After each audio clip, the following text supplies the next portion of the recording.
Hello good morning दोस्तों। आपके अपने यूट्यूब परिवार ईवीएस बाय नागेंद्र में मैं नागेंद्र आपका स्वागत करता हूं। आज का जो हमारा टॉपिक है वो टॉपिक है रेस्पिरेटरी सिस्टम। आपको दिख भी रहा होगा यानी टॉपिक। और टॉपिक की हमारा बहुत इंटरेस्टिंग है। छोटा सा टॉपिक है, ज़्यादा बड़ा नहीं है, ये बहुत जल्दी ख़त्म हो जाएगा। और इससे ज़्यादा से ज़्यादा शेयर करें, लाइक करें, सब्सक्राइब करें मेरे चैनल को। ठीक है, तो बढ़ते हैं, हम ज़्यादा समय ना लेते हुए बढ़ते हैं आगे की ओर। तो टॉपिक हमारा आ जाएगा यानी श्वसन तंत्र आ जाएगा।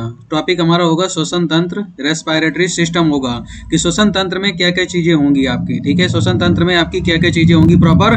तो हम सारी चीज़ों के बारे में यहाँ पर डिटेल से, सारी चीज़ों के बारे में हम यहाँ से डिटेल से पढ़ेंगे बिल्कुल। ठीक है, रेस्पिरेटरी सिस्टम में देखो, रेस्पिरेटरी सिस्टम में जो प्रॉपर हमारा यानी कहाँ से स्टार्ट होता है, नोज और आपका माउथ, यानी दोनों तरीके से हमारा स्टार्ट होता है। प्रॉपर जो मेन पार्ट ऑफ अगर आपसे बात करता है तो क्या आ जाएगा, नोज। ठीक है, मेन अगर आपसे पार्ट पूछता है तो क्या आ जाएगा, आपका नोज आ जाएगा। ठीक है, नाक आ जाएगी। और नाक भी हमारा क्या है कि संवेदी अंग है।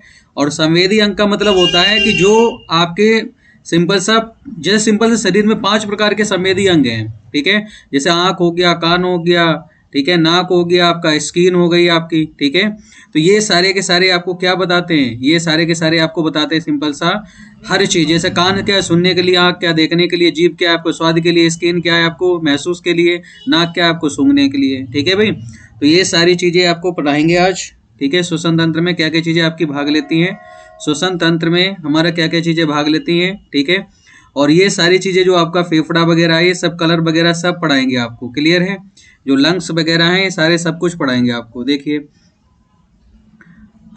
आगे हमारा चलते हैं भाई, पढ़ते हैं हमारा श्वसन तंत्र। श्वसन तंत्र में होता क्या है, जितना भी हम फूड खाते हैं ना, जितना भी भोज्य पदार्थ हम खाते हैं, उसका सिर्फ क्या होता है, शरीर के अंदर अवशोषण होता है। ठीक है, अवशोषित होता है छोटे छोटे पैकेट के रूप में। जो तोड़ने का कार्य करता है, वो तोड़ने का जो प्रॉपर कार्य करता है वो कौन है, श्वसन है। मान लीजिए अगर हमने कुछ खाया है तो ये ऑक्सीजन जो हमने O2 है, अगर O2 हमारे बॉडी में न जाए तो हमारी बॉडी क्या होगी, डेड होगी। बिल्कुल भाई, O2 के कारण ही तो हम जिंदा हैं। तो इसीलिए ऑक्सीजन को ही हम बोलते हैं लाइफ लाइन गैस। ऑक्सीजन को ही हम बोलते हैं हमारी क्या, जीवन दाहिनी गैस। ठीक है, जीवन दाहिनी गैस। तो ऑक्सीजन की उपस्थिति में, ऑक्सीजन की उपस्थिति में, ऑक्सीजन की उपस्थिति में हमें ऊर्जा मुक्त होती है। तो माइटोकांड्रिया में जाकर, माइटोकांड्रिया में जाकर आपका सिंपल सा आगे भी देखिए, इस क्रिया के माध्यम से संपूर्ण कोशिकाओं में ऑक्सीजन का क्या होता है भाई, ट्रांसपोर्ट ऑफ ऑक्सीजन होता है, यानी ऑक्सीजन का परिवहन होता है। जिसके दौरान केंद्रक में, केंद्रक के जो माइटोकांड्रिया है, केंद्रक का जो माइटोकांड्रिया है, इस माइटोकांड्रिया में क्या बनता है आपका, ग्लूकोज बनता है। इस माइटोकांड्रिया में क्या बनता है आपका, ग्लूकोज बनता है। भाई हम लोगों को अंतिम उत्पाद के रूप में मैंने पढ़ाया भी था आपको, डाइजेस्टिव सिस्टम में क्या चाहिए आपका, ग्लूकोज। ठीक है, मैंने बताया था क्या चाहिए हम लोगों को, हम डायरेक्ट किसी चीज का पाचन नहीं कर सकते, तो डायरेक्ट हम जब पाचन नहीं कर सकते, हमें अंतिम रूप में क्या चाहिए आपका, ग्लूकोज। ठीक है, तो ग्लूकोज हमें जो दिलाने का कार्य करता है भाई, कोई चीज भी, माइटोकांड्रिया को हम विद्युत ग्रह कहते हैं, विद्युत ग्रह कहते हैं। ठीक है, पावर हाउस हम बोलते हैं हम सिंपल सा। तो पावर हाउस हम क्यों कहते हैं, क्योंकि सारी चीजें जाकर माइटोकांड्रिया में यानी सेल के माइटोकांड्रिया में आपको जाकर जलती है और पुनः हमें C2 यानी क्या बनाती है हमारी C6H12O6 यानी ग्लूकोज के रूप में हमें प्राप्त कर देता है। तो हमारा अंतिम उत्पाद भी क्या होता है भाई, ग्लूकोज होता है।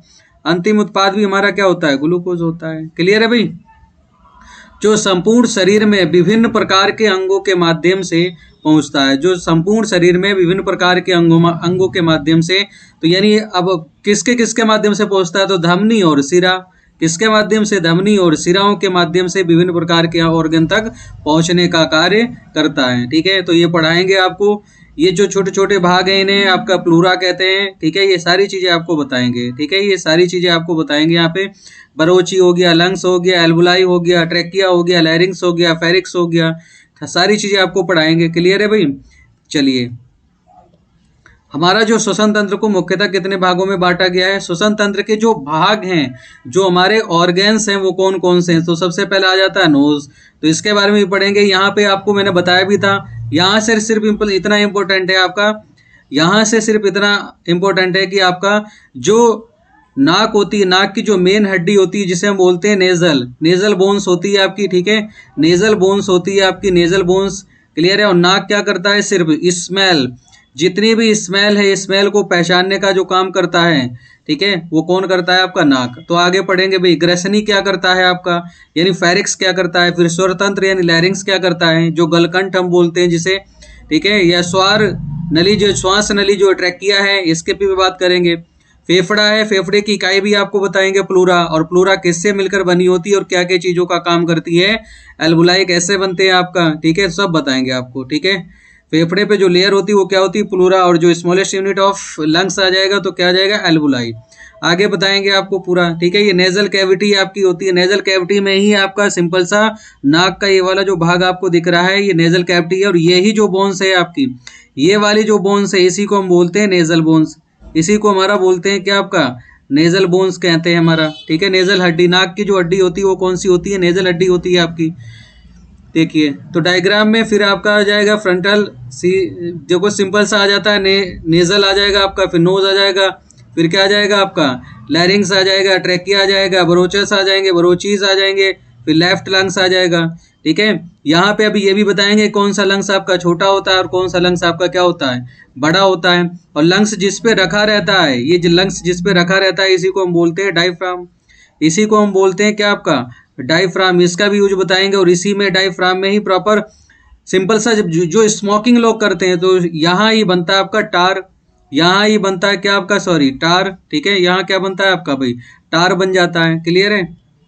देखिए तो नोज का प्रॉपर बात करते हैं, नासिका बोलते हैं। नासिका आगे चलकर कितने भागों में टूट जाती है आपकी?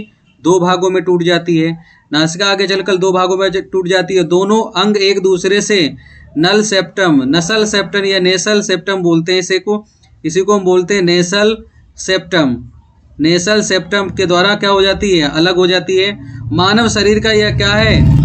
मानव शरीर का क्या है? यह संवेदी अंग है, जो संवेदना बताता है किसका? स्मेल का, यानी ठीक है, किसका बताता है? आपका गंध का। 5 जो मैंने बता भी दिए थे, 5 कौन कौन से थे भाई? नाक हो जाएगा, जीभ हो जाएगी, त्वचा हो जाएगा, आंख हो जाएगा, कान हो जाएगा, ठीक है। और जिसमें नाक जो होती है किसका पता लगाती है? आपकी स्मेल का, स्मेल का पता लगाती है।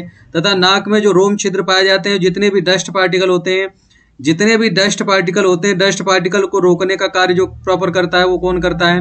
वो आपके रोम छिद्र ही करते हैं, ठीक है। जो मानव शरीर में लिखा भी है, जो मानव शरीर में सूक्ष्म कणों से सुरक्षा और फिल्ट्रेशन का काम करते हैं, ठीक है भाई। आगे देखते हैं हमारा स्वर यंत्र, जिसे हम बोलते हैं स्वर तंत्र या स्वरयंत्र या लैरिंग्स बोलते हैं, ठीक है, लैरिंग्स बोलते हैं। और ये बिल्कुल आपका थायराइड, ये बिल्कुल आपकी थायराइड ग्लैंड के बिल्कुल क्या होता है? आपका पास में ही होता है, आपका थायराइड ग्रंथि के बिल्कुल पास में ही होता है स्वर तंत्र आपका। और होता कहाँ है भैया? आपका गले में होता है। इसी में आपका एक फ्लिप होता है, एक नामक फ्लिप नामक संरचना होती है, और इसी को हम बोलते हैं एपिग्लोटिक वाल्व। क्या हम बोलते हैं? आपका एपिग्लोटिक वाल्व, ठीक है। तो गले में जो वाल्व लगा होता है उसी को बोलते हैं एपिग्लोटिक वाल्व। जो भोजन को, यानी जब जैसे हम खाना खाते हैं तो भोजन करते समय आपने देखा होगा, हम भोजन करते समय ये वाल्व जो होता है प्रॉपर क्या हो जाता है? विंड पाइप को क्या कर देता है? आपका विंड पाइप को कवर करता है, ठीक है। विंड पाइप को क्या कर देता है? कवर कर देता है। और जैसे ही भोजन अंदर चला जाता है तो देन वो फिर क्या है?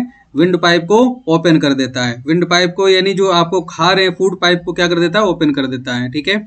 बात करते हैं हम ट्रेकिया की, तो ये ट्रेकिया प्रॉपर आ जाएगा। ये लैरिंग्स के नीचे वाला ये वाला जो भाग आपको दिख रहा है, ये वाला, ठीक है, ये जो भाग दिख रहा है यही आपका क्या आ जाएगा? ट्रेकिया, ठीक है, यही आ जाएगा ट्रेकिया आपका। और ये भी किसका बना होता है? ज्वाइंट टिश्यू का बना होता है, संयोजी ऊतक का बना होता है। ये भी किसका बना होता है भैया? आपका संयोजी ऊतक का बना होता है, ठीक है। ऊतक क्या होते हैं मैंने बता ही दिया था, बहुत सारे सेल, बहुत सारे जब सेल मिल जाते हैं तो बनता है क्या? आपका टिश्यू। टिश्यू से भी बनते हैं ऑर्गन, ऑर्गन से ऑर्गन सिस्टम, फिर ह्यूमन बॉडी, ठीक है भाई। तो ये किसका बना होता है? ज्वाइंट टिश्यू का ही बना होता है। ये किसका बना होता है आपका ट्रेकिया? तो सिंपल सा पूछ लेगा, ट्रेकिया किसका बना होता है? आपका संयोजी ऊतक, ज्वाइंट टिश्यू का बना होता है, ठीक है। किसका बना होता है? आपका ज्वाइंट टिश्यू का। और आकार भी इसका कैसा होता है? लगभग सी आकार जैसा, ठीक है। कैसा होता है? सी आकार जैसा होता है, ठीक है। और इसी के भाग में ही क्या होते हैं? आपके बरोची गुहा होते हैं, ठीक है। इसी के भाग में आपके क्या होते हैं? छोटे छोटे भाग में देखो, ये वाले जो पार्ट आपको दिख रहे हैं, ये जो वाले पार्ट दिख रहे हैं आपके, यही क्या होते हैं? बरोची होते हैं, छोटे छोटे आपके, यही क्या होते हैं? आपके बरोची होते हैं, ठीक है। यही बरोची होते हैं और फेफड़े में प्रवेश करने के बाद पतली शाखाओं में प्रवेश कर जाती है, उसे ब्रोचल्स कहते हैं। उसे हम क्या बोलते हैं? ब्रोचल्स कहते हैं। और बरोची अगेन पुनः पतली पतली बारीक शाखाओं में टूट जाते हैं। देखो ये पुनः, ये बरोची था आपका और पुनः बारीक बारीक आपकी पार्ट में टूट जाता है ये आपका, ठीक है। उसी को टूट जाते हैं। उसी के बाद आपका जो वायु कोश होते हैं उन्हें हम बोलते हैं एल्बुलाई, उसी को बोलते हैं एल्बुलर डस्ट। और एल्बुलर डस्ट में अनेक प्रकार के छोटे छोटे क्या पाए जाते हैं? एल्बुलाई पाए जाते हैं। मानव शरीर की अगर हम बात करते हैं तो एक फेफड़े में लगभग 300 करोड़, एक फेफड़े में लगभग 300 करोड़ क्या पाए जाते हैं आपके मेरे भाई? क्या पाए जाते हैं आपके?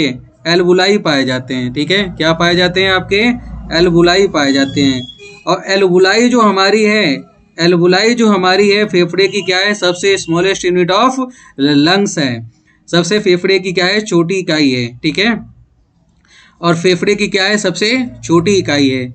देखिए हम बात करते हैं फेफड़े पे। फिर आपका फेफड़े जो मानव शरीर में कितने होते हैं आपके? एक पेयर होता है, यानी 2 जोड़ी होते हैं आपके।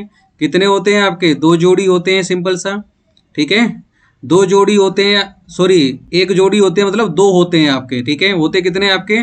2 होते हैं, 1 पेयर, ठीक है। 1 पेयर में कितने होंगे भाई आपके? 2 होंगे, ठीक है। और इसी में सिंपल सा पूछ लेता है कौन सा फेफड़ा बड़ा होता है और कौन सा फेफड़ा छोटा होता है। तो ये वाला जो भाग है, ये वाला भाग कहलाता है दायां और ये वाला भाग कहलाता है, लिखा भी है भाई आपका, बायां, ठीक है। दायां भाग देखो कितनी पालियों में टूटा हुआ है, कितने लिम्स हैं इसके दाएं भाग के आपके? तो कितनी पालियों में टूटा है आपका? 3। दायां वाला फेफड़ा बाएं वाले फेफड़े की अपेक्षा क्या होता है? बड़ा होता है। और जो दायां फेफड़ा होता है वो 3 पालियों में बटा होता है आपके। 3 अलग अलग देखो चैम्बर भी दिख रहे हैं आपके, ठीक है। और जो छोटा वाला होता है सिंपल सा, वो 2 भागों में टूटा होता है, ठीक है। वो क्या होता है आपका? सिंपल सा 2 भागों में टूटा होता है। कलर आपका मैंने अभी बताया ही था, देखो कलर कैसा आ जाएगा? पिंक आ जाएगा। कलर कैसा आ जाएगा इसका? पिंक कलर आ जाएगा आपका, ठीक है भाई। प्रॉपर जो आपसे सिंपल पूछ लेता है कि ऑक्सीजन को मानव शरीर में प्योरिफिकेशन कौन करता है? तो आपके जो ऑक्सीकृत करता है वो फेफड़े ही करते हैं। ऑक्सीकृत जो करते हैं आपके, वो कौन करते हैं? आपके लंग्स ही करते हैं, ठीक है। और लंग्स पे ही जो आपकी, इसी के ऊपर एक आवरण पाया जाता है, इसी के ऊपर एक क्या पाया जाता है भाई आपका? आवरण पाया जाता है, एक झिल्ली पाई जाती है। और इसी झिल्ली को हमारा बोलते हैं क्या आपका? इसी झिल्ली को हमारा बोलते हैं सिंपल सा प्लूरा। इसी झिल्ली को, इसी लेयर को हमारा क्या बोलते हैं आपका? प्लूलर, ठीक है। प्लूरा आपका, इसी को बोलते हैं आपका प्लूरा, ठीक है। प्लूरा झिल्ली आपकी सिंपल सा पूछ लेता है कहाँ पाई जाती है? तो फेफड़े पर आपका। कहाँ पाई जाती है आपकी? फेफड़े पर। क्लियर है भाई? देखिए कलर भी मैंने बता दिया। एक थैलीनुमा संरचना होती है जिसे हम प्लूरल बोलते हैं, और प्लूरल के चारों आवरण में होता है उसी को, जिसमें हम क्या बोलते हैं भाई? प्लूरा। तो इस पे जो झिल्ली होती है ये क्या होगी आपकी? प्लूरा। और फेफड़े की जो सबसे छोटी इकाई भी मैंने बता दी आपको, क्या होगी? एल्वुलाई होगी। क्या होगी आपकी? एल्वुलाई होगी, ठीक है। फेफड़े का जो प्रॉपर कार्य है मैंने बता ही दिया था आपको। रक्त में उपस्थित क्या करता है भाई आपका? रक्त में उपस्थित सिंपल सा हीमोग्लोबिन, रक्त में उपस्थित हीमोग्लोबिन प्लस ऑक्सीजन के साथ मिलकर ऑक्सी हीमोग्लोबिन का निर्माण करता है। ऑक्सी हीमोग्लोबिन का निर्माण करता है और हीमोग्लोबिन के कारण ही मानव में जो रक्त का रंग होता है वो कैसा होता है? लाल होता है, ठीक है। ऑक्सीजन का परिवहन करता है, देखो यहाँ पर भी लिखा है सिंपल सा, ये बुक का थोड़ा आर्टिकल है आपका। ऑक्सीजन का परिवहन करता है और रुधिर में पाए जाने वाला लाल वर्णक, ठीक है, जो रेड पिगमेंट होता है उसी को हम बोलते हैं हीमोग्लोबिन। उसी को हम बोलते हैं क्या? हीमोग्लोबिन, ठीक है। तो हीमोग्लोबिन जब तक है, याद रखना, हीमोग्लोबिन जब तक है तब तक तो आपका हल्का बैगनी या हल्का नीला रहेगा। जैसे ही ऑक्सीजन मिलेगी तो बनेगा ऑक्सी हीमोग्लोबिन। और प्रॉपर अगर हम बात करते हैं, जो ज़्यादा डीप पूछेगा क्वेश्चन, तो आपका प्रॉपर जो पूछेगा क्वेश्चन ज़्यादा डीप बनाएगा। तो अगर उसने ऑप्शन पूछ लिया मानव शरीर में रक्त का रंग लाल होता है किसके कारण, ऑप्शन दे दिया ऑक्सी हीमोग्लोबिन और हीमोग्लोबिन, ठीक है, और भी ऑप्शन कोई बना दिए तो आपसे सिंपल सा लगा देना वहां पर ऑक्सी हीमोग्लोबिन। परफेक्ट। तो ऑक्सी हीमोग्लोबिन के कारण ही लाल रंग होता है, लाल रंग होता है आपका, ठीक है। HbO2 के कारण ही लाल रंग होता है मानव शरीर में रक्त, ठीक है, मानव शरीर में रक्त। क्लियर है भाई? देखो अब कार्बन डाइऑक्साइड, क्योंकि हम प्रॉपर अगर हम बात करते हैं, भाई प्रॉपर हम बात करते हैं तो सिंपल सा हम जो हमारा श्वसन दर है, श्वसन दर प्रॉपर अगर हम बात करते हैं बच्चों में तो छोड़िए, हम सिंपल सामान्य व्यक्ति में अगर हम बात करते हैं, सामान्य व्यक्ति में जो श्वसन दर है, सामान्य व्यक्ति में जो श्वसन दर है आपकी वो क्या है, ठीक है। तो सामान्य व्यक्ति में श्वसन दर होती है 12 से 15 प्रति मिनट, ठीक है। यानी 1 मिनट में 12 से 15 बार हम श्वसन दर करते हैं। सोते समय ये आपका क्या आ जाएगा, अगर हम बात करते हैं सोते समय ये 10 से 12 आ जाएगी। और रनिंग करते समय, ठीक है, एक धावक जो होता है आपका, धावक यानी रनिंग जो कर रहा होता है, जो रेसलर होते हैं, उनमें ये हार्ट बीट बढ़ जाती है आपकी, यह श्वसन रेट बढ़ जाती है, तो सिंपल सा 15 से 18 हो जाती है। क्लियर है, 15 से 18 हो जाती है। देखिए अब इसी के माध्यम से अगर हम बात करते हैं, ये श्वसन दर के माध्यम से ही हम बात करते हैं, तो यहाँ से हम सांस जो लेते हैं, ठीक है, हम जो सांस लेते हैं 5 सेकंड में हम क्या करते हैं भाई, इन भी करते हैं, और 5 सेकंड में हम क्या करते हैं भाई, आउट करते हैं, ठीक है। और वायुमंडल में जितनी भी गैसें हैं इन 5 सेकंड में इन और आउट करते हैं। इसका मतलब आ जाएगा अंदर ग्रहण करना, इसका मतलब आ जाएगा शरीर से बाहर निकालना। तो हम नाइट्रोजन जो लेते हैं यहाँ से आपका 78% लेते हैं भाई, और छोड़ कितनी देते हैं हम, 78 ही, क्योंकि नाइट्रोजन का हमारे शरीर में कोई भी यूटिलाइज नहीं है। हम बात करते हैं ऑक्सीजन कितना लेते हैं, तो ऑक्सीजन हम लेते हैं प्रॉपर आपका 20.93% भाई ऑक्सीजन है, जिसे हम 21% कह देते हैं। और उसे हम छोड़ कितना देते हैं, तो लगभग 16% छोड़ देते हैं, ठीक है, 16% छोड़ देते हैं। हम CO2 कितना लेते हैं वायुमंडल से, तो CO2 हम जो वायुमंडल से लेते हैं, सिंपल सा कितना लेते हैं भैया, आपका CO2 लेते हैं 0.03%, और हम छोड़ कितना देते हैं, लगभग 4.5%, ठीक है, 4.5%। तो ये ऑक्सीजन जो कन्वर्ट हुआ है किसमें, CO2, तो ये कितने माध्यम से होता है, प्रॉपर 3 इसके वे हैं आपके, 3 वे हैं आपके, इन्हें ट्रांसफर करने के लिए आपका ऑक्सीजन जो आपकी ऑक्सीजन से O2 से जो CO2 बन रहा है, वो कैसे बन रहा है मानव बॉडी में, आपको ये बताएंगे। तो उसके तरीके कितने हैं मेरे भाई, तो उसके तरीके हो जाएंगे आपके 3 तरीके हैं। एक आपके प्लाज्मा में घुलन के आधार पर, हीमोग्लोबिन में, और बाइकार्बोनेट के माध्यम से। सिंपल सा आपके लिए जो इम्पोर्टेंट है वो यही इम्पोर्टेंट है, आप लोगों के लिए जो इम्पोर्टेंट है, सिंपल सा ये परसेंटेज याद रख लो, लेकिन मैं पढ़ा पूरा दूंगा आपको, ठीक है भाई। सिंपल सा परसेंटेज ही ग्रुप डी में तो ये पूछा गया है, ग्रुप डी में आपका सिंपल सा पूछा गया है, हीमोग्लोबिन के माध्यम से CO2 कितना बाहर निकलता है, तो परसेंटेज दे रखा था 23%। क्लियर है भाई, परसेंटेज दे रखा था 23%, तो आप यहाँ इसे परसेंटेज को तो जरूर ही याद रखेंगे, ठीक है। कार्बन डाइऑक्साइड में देखेंगे, कार्बन डाइऑक्साइड का परिवहन कोशिकाओं से फेफड़े तक हीमोग्लोबिन के द्वारा होता है, यह केवल 10 से 20% तक हो पाता है। और कार्बन डाइऑक्साइड का परिवहन रुधिर परिसंचरण द्वारा अन्य प्रकार से भी होता है, ठीक है। तो प्लाज्मा में घुलनशील, यानी सिंपल सा पूछ रहा है जो फेफड़े कितना करता है मात्र, तो फेफड़े मेरे भाई करते हैं मात्र 10 से 20% के बीच में करते हैं। और इसके अलावा कौन करता है, तो इसके अलावा सिंपल सा करता है प्लाज्मा में लगभग कितना करता है, तो प्लाज्मा में यानी कार्बन डाइऑक्साइड रुधिर प्लाज्मा में घुलकर कार्बोनिक अम्ल बनाता है। तो सिंपल सा पूछ लेता है भाई आपका, जब प्लाज्मा में CO2 घुलेगा तो क्या बनाएगा, आपका कार्बोनिक एसिड बनाएगा। क्लियर है, अंतिम उत्पाद क्या हमें प्राप्त होगा, कार्बोनिक एसिड। और कार्बन डाइऑक्साइड का लगभग कितना % भाग प्लाज्मा में घुलित परिवहन होता है, तो देखो यहाँ पे पूरा बना है। CO2 में क्या मिलता है, जब आपका जल मिलता है, तो जल बनने के बाद बनता है आपका H2CO3, जिसे बोलते हैं कार्बोनिक अम्ल। तो सिंपल सा पूछ लेता है, कार्बन डाइऑक्साइड में जब जल मिलाते हैं तो क्या प्राप्त होता है, कार्बोनिक अम्ल हमें प्राप्त होता है। क्लियर है भाई। दूसरा आ जाता है हमारा बाइकार्बोनेट, बाइकार्बोनेट, ठीक है। और बाइकार्बोनेट के माध्यम से सबसे ज्यादा होता है, बाइकार्बोनेट के माध्यम से कार्बन डाइऑक्साइड का अधिकांश भाग भाई मैंने अभी बताया था, लंग्स से कितना हो रहा था आपका 10 से 20% हो रहा था। प्लाज्मा में कितना हो रहा था, 7% हो रहा था। अब बचा जो 70% आपका, ठीक है, वो आपका बाइकार्बोनेट में, ठीक है। बाइकार्बोनिक में भी आपका होगा प्रॉपर 23% होगा, बाइकार्बोनिक में भी होगा प्रॉपर आपका 23% होगा, ठीक है।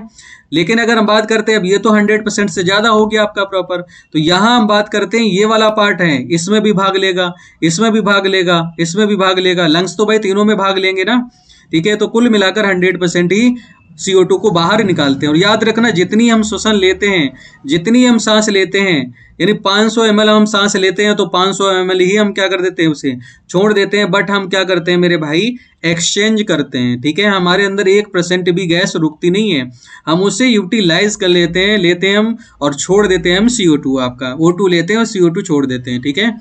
O2 लेते हैं और CO2 छोड़ देते हैं, ठीक है।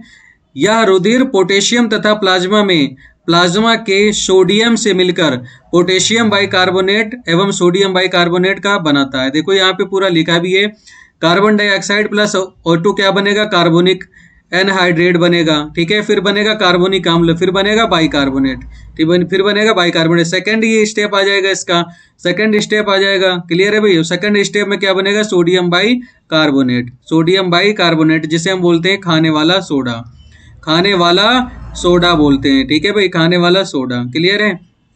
देखिए फिर आ जाता है कार्बोमिनो यौगिक के द्वारा आपका सिंपल सा परसेंटेज मैंने बताया था मेरे भाई, परसेंटेज तो जरूर याद होना चाहिए। कार्बन डाइऑक्साइड हीमोग्लोबिन के अमीनो समूह के साथ संयोग करता है, और संयोग करने के बाद कार्बोक्सी हीमोग्लोबिन बनाता है तथा प्लाज्मा प्रोटीन से संयोग कर कार्बोनिक हीमोग्लोबिन बनाता है। इस प्रकार लगभग 23% कार्बन डाइऑक्साइड का क्या होता है, परिवहन होता है। और ये भी दो विधियां हैं आपकी, फर्स्ट ये हो जाएगी, सेकंड ये हो जाएगी। पहला ये होता है आपका CO2 मिलेगा, O2 से तो बनाएगा कार्बोनिक एसिड बनाएगा, कार्बोनिक यौगिक बनाएगा।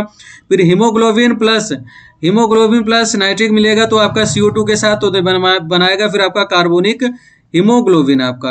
हीमोग्लोबिन बनाएगा, क्लियर है। फिर देखो हमारी क्रिया आ जाती है आपकी फिर क्रिया आ जाती है हमारी ऑक्सीडेशन, ठीक है।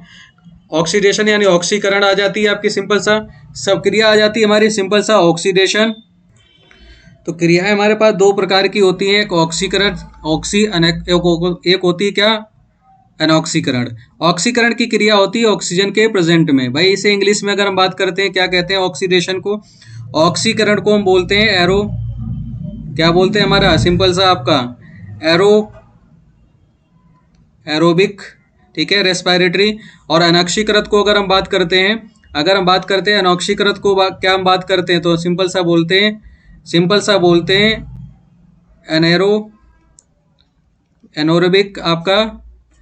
एनोरोबिक आपका रेस्पिरेटरी सिस्टम, क्लियर है। तो यह ऑक्सीजन की अनुपस्थिति में होता है, ठीक है, ऑक्सीजन की अनुपस्थिति में होता है। और अनॉक्सी शोषण को संपूर्ण प्रक्रियाएं कोशिका द्रव्य में होती हैं। कहाँ होती हैं, कोशिका द्रव्य में संपन्न होती हैं। अनॉक्सी शोषण में ग्लूकोज, यहाँ से जो इंपॉर्टेंट होगा मैं आपको बता दूंगा,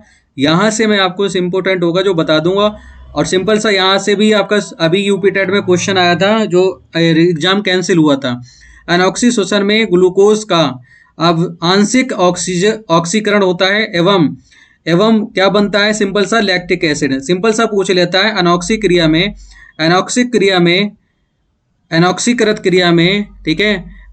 क्रिया में अंतिम उत्पाद में क्या बनता है आपका, लैक्टिक एसिड। क्या बनता है, एथेनॉल लैक्टिक एसिड बनता है, क्लियर है। और इसमें ग्लूकोज, 1 ग्राम में ग्लूकोज में कितना अणु होते हैं, कितने एडिनो ट्राइफॉस्फेट होते हैं, सिंपल सा 2 अणु बनते हैं। कितने अणु बनते हैं मेरे भाई, 2 अणु बनते हैं। और एक ग्लूकोज के अणु में कितने होते हैं आपके, 54 किलो कैलोरी ऊर्जा क्या होती है, प्राप्त होती है हमें। यह अवायवी जीवाणु ईस्ट, ठीक है, परजीवियों में होता है। यह किसमें होता है, जैसे ईस्ट होता है जो खमीर होता है, खमीर के अंदर छोटे जो जीवाणु होते हैं, जीवाणुओं के अंदर, ठीक है, छोटे जो जीवाणु जो परजीवी होते हैं छोटे छोटे आपके, उनके अंदर होता है कैसा आपका, अनॉक्सी शोषण। हम लोगों के अंदर होता है ऑक्सीकरण शोषण। ऑक्सीकरण शोषण में भी अगर हम बात करते हैं तो भी इसमें भी 2 होते हैं। भाई मछलियों को कैसा चाहिए, जल में घुलित ऑक्सीजन, और हम लोगों को कैसे चाहिए, ओपन, हम लोगों को खुली ऑक्सीजन चाहिए, ठीक है, O2 के रूम में। इन्हें चाहिए जल में उपस्थित। तो हम लोगों को अगर जल में रख दिया जाए तो हम लोग मर जाएंगे, और मछलियों को हम बाहर निकाल देते हैं तो मछलियां मर जाती हैं, क्लियर है। तो ऑक्सीकृत क्रिया भी 2 तरीकों से हो जाती है। ऑक्सीकृत क्रिया का जो प्रथम चरण होता है वो कोशिका द्रव्य, तथा द्वितीय जो चरण होता है माइटोकॉन्ड्रिया में। तो संपूर्ण रूप से ऑक्सीजन की क्रिया संपन्न कहाँ होती है, माइटोकॉन्ड्रिया में। और यहाँ से अंतिम रूप में बना देता है आपका क्या, ग्लूकोज। यहाँ से अंतिम रूप से क्या बनता है, ग्लूकोज। और फिर शरीर में हर धमनियों और सिराओं के माध्यम से रक्त में घुलित होकर संपूर्ण शरीर में क्या हो जाता है, परिवहन कर जाता है। संपूर्ण शरीर में क्या कर जाता है, परिवहन कर जाता है। देखो, ग्लूकोज का पूर्ण ऑक्सीकरण होता है और तथा इसमें क्या है, कार्बन डाइऑक्साइड एवं जल क्या निर्माण होता है, वो जल यूरिन के माध्यम से बाहर निकल जाता है और CO2 शोषण के माध्यम से बाहर निकल जाती है। और इसके 1 ग्राम अणु में एडिनो डाई ट्राईफास्फेट में आपका कितने अणु बनते हैं, तो ये इंपॉर्टेंट आपका क्वेश्चन सिंपल सा पूछ लेता है। ऑक्सीकृत क्रिया में एक ग्राम अणु में कितनी एटीपी एडिनो ट्राईफास्फेट ऊर्जा हमें मिलती है, तो 38। ठीक है, और एक जो ग्लूकोज अणु होगा उसमें कितनी किलो कैलोरी ऊर्जा होगी, सबसे ज्यादा होगी आपकी। ठीक है, आप याद रख लेंगे 6 8 6। ठीक है, 6 के बाद फिर 8, फिर 8 के बाद फिर 6, 686 किलो कैलोरी हमें ऊर्जा मिलती है। और अधिकांश या किसमें होती है, जंतुओं में होती है और पेड़ पौधों में होती है। जंतुओं में होती है और पेड़ पौधों में होती है। ठीक है, देखो फिर कुछ हमारे भाग हैं सिंपल सा। श्वसन एक ऑक्सीकारक एवं ऊर्जा प्रदान करने वाली प्रक्रिया हमारी है, जिसमें जटिल कार्बनिक जितने भी होते हैं वो टूट के और सरल कार्बनिक यौगिक के रूप में क्या हो जाते हैं मेरे भाई, कन्वर्ट हो जाते हैं। मतलब हमने खाया लैक्टोज फैक्टोज, लेकिन अंतिम रूप क्या टूटा, कार्बन हाइड्रोजन ऑक्सीजन। ठीक है, अंतिम रूप हमें क्या टूटा आपका, कार्बन हाइड्रोजन ऑक्सीजन। तो भिन्न भिन्न आपके जंतु हैं उसमें श्वसन अंग भी क्या होंगे भाई, भिन्न भिन्न होंगे। जैसे फेफड़े से जो श्वसन करता है वो हम लोग भी हैं भाई, जंतु आ जाएगा। मेढक भी करता है, पक्षी भी करते हैं, छिपकली भी करती है, पशु भी करते हैं आपके। लेकिन अगर हम बात करते हैं गिल्स की, तो गिल्स आपकी मछलियां भी करती हैं। ठीक है, मछली करती है और मछली का फिर आपके प्राण करते हैं। मच्छी का लावा यानी छोटे छोटे बच्चे जो होते हैं वो भी आपके करते हैं। त्वचा से सिंपल सा मेढक करता है, केचुआ करता है। श्वसन नाल यानी ट्रेकिया से सिंपल सा, क्योंकि कीट में तो इतना ये विकसित ही नहीं होते हैं आपके फेफड़े वगैरह, तो वो किससे कर लेते हैं, आपका ट्रेकिया से यानी श्वास नली से ही कर लेते हैं। शरीर सतह यानी बॉडी सरफेस से कौन कर लेता है, अमीबा जिसे हम बोलते हैं अमरजीव प्राणी। युगलिना हम बोलते हैं पादप और जंतुओं के बीच की कड़ी। पादप और जंतुओं के बीच की जो कड़ी है वो क्या है, युगलिना है। जंतुओं के बीच की जो कड़ी है, ज्वाइंट जो चैन है आपकी, ठीक है, वो आपकी क्या आ जाएगी, युगलिना। ठीक है, निमोनिया आपका सिंपल सा बीमारी जो प्रॉपर हो जाएगा, रोग यानी फेफड़े से वायु कोशों में क्या हो जाता है, शोध हो जाता है, तथा वायु कोशों में श्वास जो आपकी श्वास है, आपकी जो सांस है प्रॉपर, छोटी कोशिकाओं में आपकी शाखाओं में क्या हो जाती है, WBC तथा तरलेख एकत्र हो जाते हैं। ठीक है, तरलेख क्या हो जाते हैं, एकत्र हो जाते हैं। WBC जो प्रॉपर काम क्या करता था, रोगों से में बचाने का काम करता था। ठीक है भाई, तो आज के लिए ये छोटा सा टॉपिक था और बहुत ही अच्छा टॉपिक था आपका। ज़्यादा से ज़्यादा इसे शेयर करें। ठीक है, थैंक फॉर वॉचिंग। जय हिंद साथियों।